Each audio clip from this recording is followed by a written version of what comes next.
and you have succeeded. It's got to be, and I know you know this, and I know this, sincere love for Jesus. And without that, there's nothing really spiritual going on.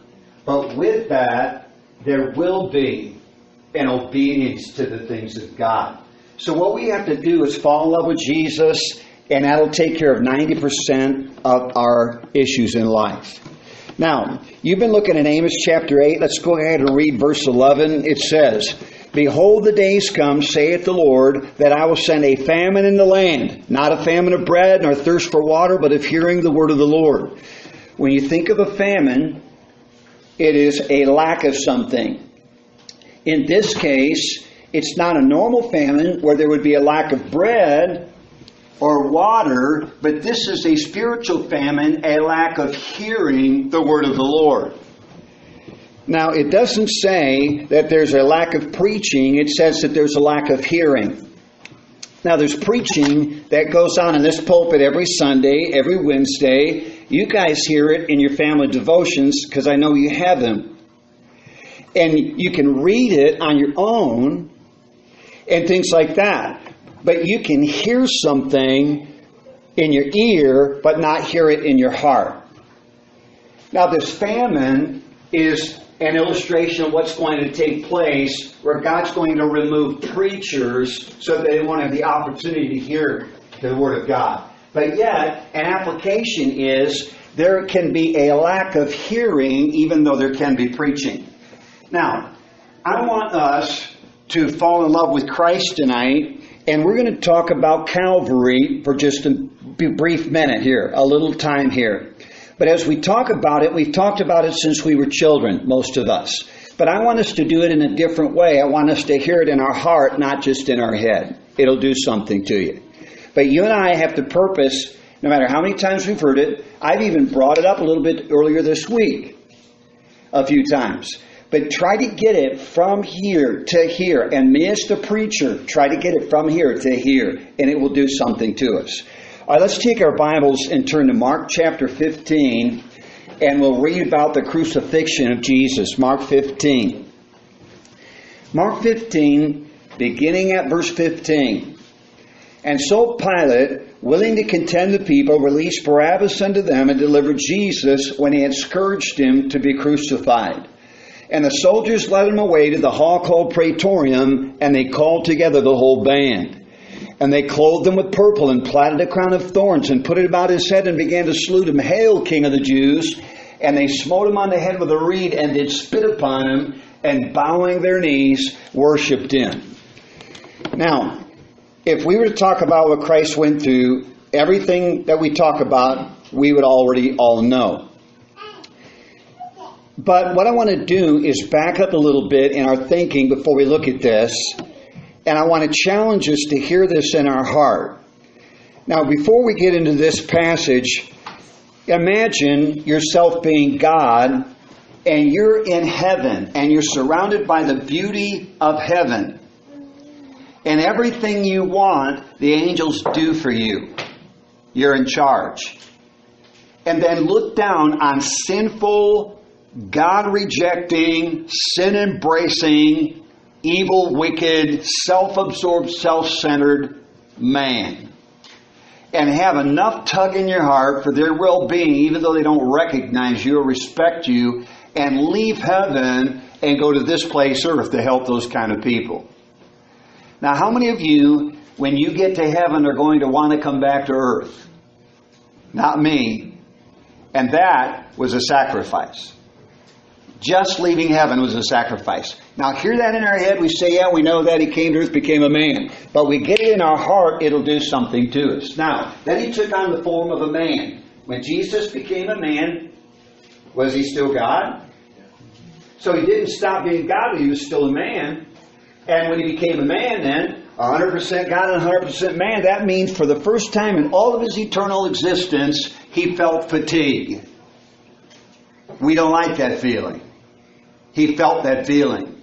We felt hunger. He feels hunger. And he hungered as he was brought in the wilderness for 40 days. And then I don't know that he ever had sickness, but I do suspect maybe he did. And he limited himself to a human body. Now that would be like you and I going into a nursing home and finding somebody paralyzed from the neck down and trading bodies with him. Would you be willing to do that for 33 years? Now then he went about doing good. He fed the hungry, healed the sick, raised the dead. You'd have thought people loved him for all he did, but then they backstabbed him. Have you ever done something good for somebody and then they backstabbed you? Well, this is what we did to Jesus, then we crucified him. Now before we crucified him, hear it in our heart, not in our head, it wasn't exactly a Sunday school picnic. We alluded to this last night, or 2 days ago. First thing they did was they scourged him. As a reminder, scourging refers to beating a man with a cat of nine tails. It's a handle with 9 leather strips, and on the end of those leather strips are 3 or 4 inch long pieces of sharp rock, bone, and metal. What I didn't mention the other day is that sometimes those strips are up to 8 feet long. And so they would pull it back, and with a mighty arm they'd lash it, and a ripple would come, then a bigger ripple, and then the largest ripple would just snap and slam it right into the flesh. And once it was in there, they would jerk it.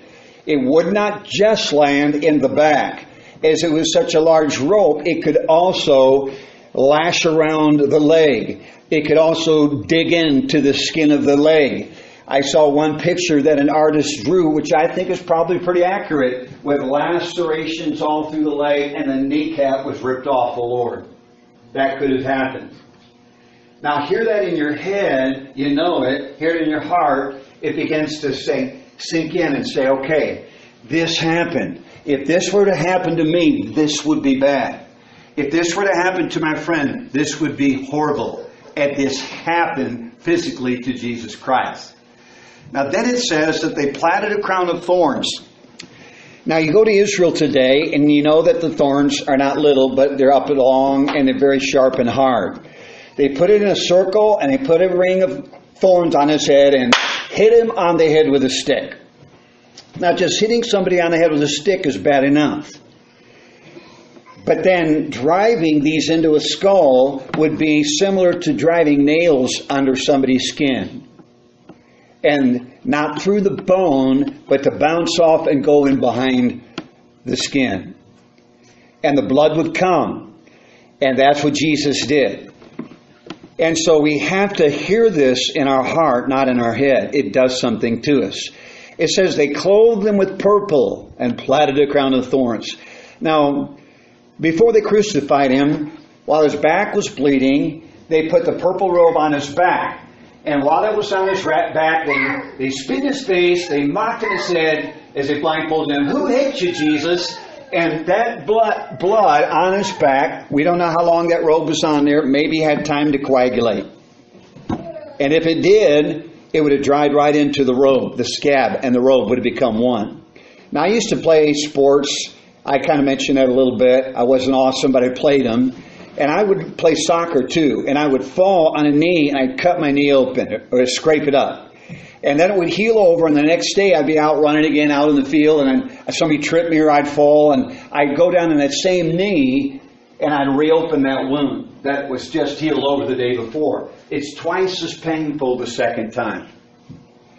Now Christ had the robe on his back, maybe it had time to coagulate, and just before they crucified Christ, they rip off his robe, and that would have reopened all those wounds. Turning your Bibles over to Psalm 22 as we continue the thought about why we want to live for God. Number one, because of Jesus.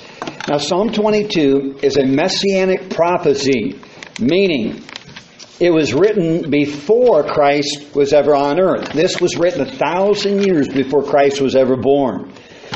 And if I did not believe the Bible, if the devil came to me and said, how do you know you're really believing the right thing? And guess what? I guess I should rephrase that. Can I say something? When the devil comes to me and says, how do you know you believe in the right thing? It happens. It happens frequently. When the devil comes at me and he tries to throw these doubts my way, if he did it to Peter, he'll do it to Pelletier. And if the devil throws doubts at me, what I often do, I just pick up the Old Testament prophecies that got fulfilled and I say, no way. This is truth. And there's no way we could get lucky with all these fulfilled prophecies. Now this is a prophecy of Jesus on the cross, and this proves us that Jesus is truly the Messiah, as Isaiah 53 did the other day. But Psalm 22 and verse 14, Jesus on the cross says, I am poured out like water, all my bones are out of joint. Now how do we know this is talking about Jesus on the cross? Look at Psalm 22 and verse 1. My God, why hast thou forsaken me? Does that sound familiar? That's something Jesus said on the cross. Some people believe that Jesus quoted the entire psalm here when he was on that cross. But this was Jesus on the cross, and he says, I am poured out like water, all my bones are out of joint. Now, why would Christ say I am poured out like water? If you put water in a round bowl, it'll take the form of a bowl. If you put it in a square box, it'll go to the form of a square. Why would Christ say I am poured out just like water? Keep reading. Verse 14. I am poured out like water. Why? All my bones are out of joint. Now, I did not know this until I was preparing this particular message, but Christ's bones evidently were out of joint when he was on that cross. There used to be a torture in Bible days where they would tie a man's body to two different animals, and they would hit those animals and they'd go in opposite directions to pull the body apart. It's not in the Bible, but his bones had to get pulled apart somehow. And other people think the Roman soldiers grabbed this arm, this leg, and the other leg and pulled until they came out of the sockets. Other people think when they nailed Christ to the cross and dropped that cross into the ground, into the hole to hold it up, all the way to that cross, jerked his shoulders out of joint. And a nurse said to me, if that's true, with knees and shoulders out of joint, Jesus would have had to lift himself up with knees and shoulders out of joint so that he could breathe. Imagine the excruciating pain with that. Hear it in your head, no big deal. Hear it in your heart. It does something to you. Now look at verse 15. My strength is dried up like a potsherd. My tongue cleaveth to my jaw. His tongue stuck to the roof of his mouth. And what did we give him to drink when he was on the cross? Vinegar. Verse 16, halfway through, you'll see it. They pierced my hands and my feet. Now, sometimes we try to make you understand what happened, and it's kind of hard, but just picture this. Here's a piece of wood, and take a spike from a railroad, and take it and put it right about here, and hit it until it goes through my flesh and into the wood.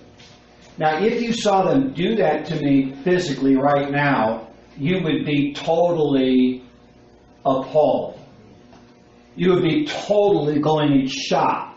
And you would be totally in shock as they pull the other hand and they actually stick it to wood. And then they do that with feet.